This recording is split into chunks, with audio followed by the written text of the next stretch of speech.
Hey, what is going on with y'all, man? It's Black Balloon, and I'm coming back with another video, so y'all already know what's going on. Today, we are here to just talk about what has been going on recently, kind of in the city of Atlanta, as far as everything that we've gotten that has to do with someone in the industry over the past few weeks. You know, we had Kevin Samuels pass here, kind of like right outside of Atlanta. We had the whole YSL takedown, Thug, Gunna, everybody else. Then we had Lil Key that died at 24 years old. And then we got Trouble. We get Trouble, who was shot and killed outside of Atlanta in Conyers, Georgia. And we also, if I'm not mistaken, I think that same day or that next morning, I think Metro Boomin mom was killed as well. I don't know if it was the day before or if it was that same day, just the next, like that afternoon when the news came out. So that was basically within the same day of each other. And, so I kind of felt I had to do a video on this to just kind of talk about everything that's been going on in general and how I feel like Atlanta has kind of became like the new Hollywood, the new Devil's Playground, and it's pretty much it's ran by Freemasons, right? And it's becoming a city that's being ran by the industry, by the occult. That's truly what I feel, because it's, outside of the city just having normal stuff like any other inner city has going on, where people are dying every day, because yes, people are definitely dying every day in Atlanta that has, nothing to do with nothing but just regular life things. Watching the local news, you can see that people are dying every day. So it's a sneaky city. One side of it looks beautiful and the other side is hell. But then at the same time, demonic energy is for surely being brought here because of Hollywood and the industry. And we'll talk about that a little bit more. But right now we want to talk about Trouble, right? We want to talk about Trouble being killed, and how I'm not really, I ain't gonna sit here and just name this to be a sacrifice, but I do want to talk about it, just point out a few things. It says the police are reportedly searching for a 33-year-old in the connection to the shooting, right? So by now we know that this guy was 33 years old, and this was the guy who was responsible for shooting and killing Trouble, right? So his name was Jamichael Jones, and he's just now recently agreed to turn himself in on warrants issued against him for murder, home invasion, and assault, right? So the story goes that, the police responded to a home invasion at 3:20 a.m. on Sunday at Lake Street, James apartment complex in Georgia, right? So it also before I get into it, it goes on to say that he had a tweet a few weeks before he passed, saying, "You never know when your number would be called. Life is short. Love your people and make sure they know." So which is, I guess you could kind of say, it's kind of like an eerie tweet or whatever, right? And Trouble's real name was Mariel Samante Orr. I'm not sure if I pronounced that right, but I just definitely want to say his real name on here. So yeah, y'all already know, man. This is what I really have to say about it, right? So let's go to the juicy part of the entire story of what happened, right? So we're going to read this. Probable cause. On June 5th, 2022, I responded to a homicide investigation. I was informed by the dispatch that the door to the apartment was forced open and that a male was shot in the chest, and that male victim was deceased, right? So it says, upon arrival to the scene, they spoke with probably the girl that was there, and she stated that she and Mr. Mariel Orr were asleep in her bed, in her bedroom. She stated that she woke up to her ex-boyfriend, Mr. Jamichael Jones, punching her in the face. She also stated that Mr. Jones began fighting with Mr. Mariel, which is Trouble, and she stated that she began to help when Mr. Jones pulled out a handgun and shot Trouble and left the scene. Then it also says that she stated that her and her guy, Mr. Jones, they broke up because approximately a week ago, she and Mr. Jones were in her vehicle somewhere in Clayton County, Georgia, and she explained that her and Mr. Jones were arguing with each other about him not having a job and basically not being able to pay, the typical argument that, couples would have about that kind of stuff, right? Then Mr. Jones punched her in the nose, supposedly, and she stated that she did not state to file a police report, and the guy fled the scene, right? She said she had not seen him, and he had not been home since the incident. So it's not really telling us when that incident happened, whether that incident was 5 days before or a week before the night that he showed up to the house, right? So it also says that they had been dating for 3 years and that they also lived together at the same residence that Trouble was killed at. They said upon processing the scene, it was confirmed that the door was forced open, right? And they have video footage of Mr. Jones entering the apartments, and they have footage of him leaving the apartments, right? So they said on June 6th is when they obtained the footage, and he was coming to the apartment at 3:14 a.m. 3:14 a.m., and he left the scene at 3:21 a.m. So it took all of 7 minutes for him to force the door open, goes in there, punches the girl in the face, fights a little bit with Trouble, immediately pulls out a gun, shoots him, runs back out of the house, leaves the scene within 7 minutes of each other. All within 7 minutes. Now, is this me saying that it's not possible? No, I'm not saying that, because things can happen really fast. He's a pretty big dude, could probably kick a door down with some good force, go straight to the bedroom, hit your girl real quick, hit her first, then deal with the dude, say, you know what, he hit me a little hard, pull out the gun, shoot. That's your first thought. Yeah, that can definitely happen in life. I'm pretty sure people have had similar situations happen. The only thing I have to point out here, because y'all know how we do it on this channel, is the fact that the time that it happened, 3 a.m.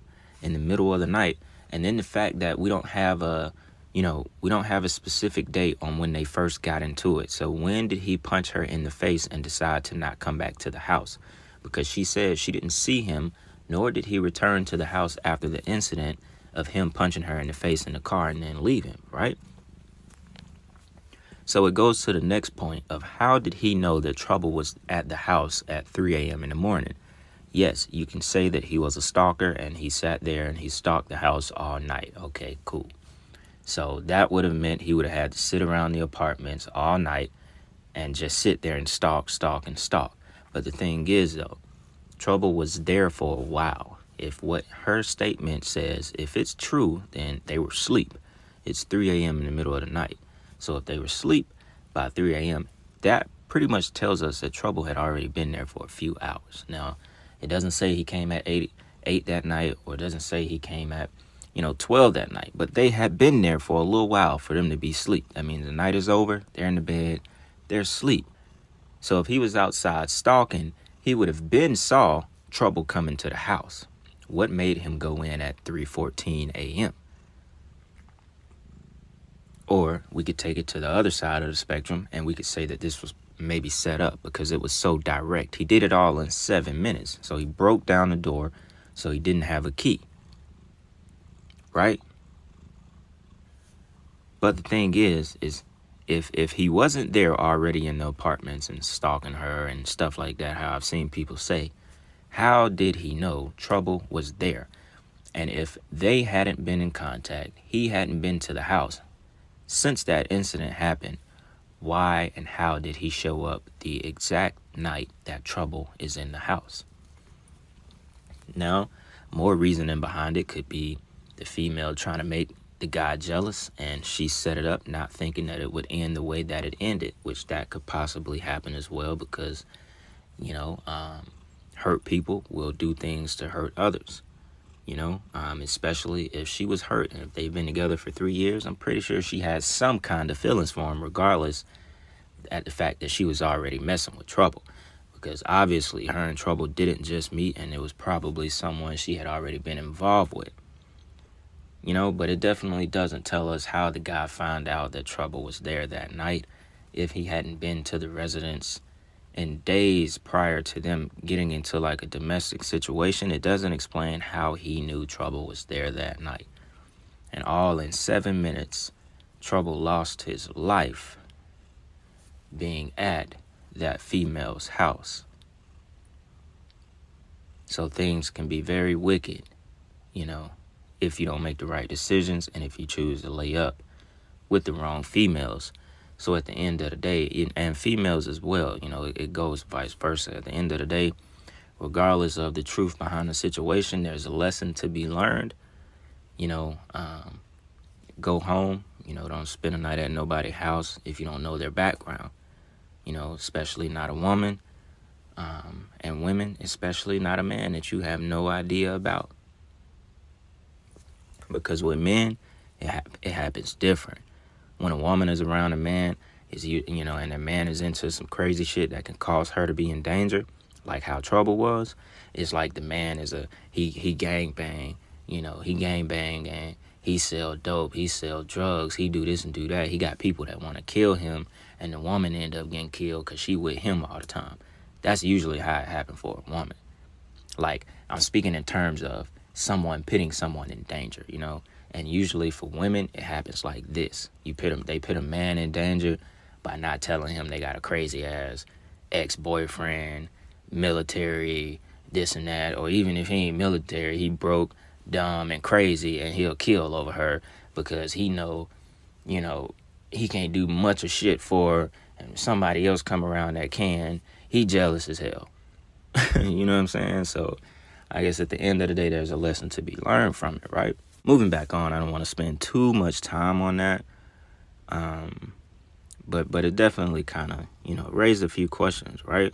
So also we had Metro Boomin. We had his mom die as well. Now, his mom was supposedly killed by her husband, which was not Metro Boomin's father. She was killed by her husband, and he turned around and killed himself.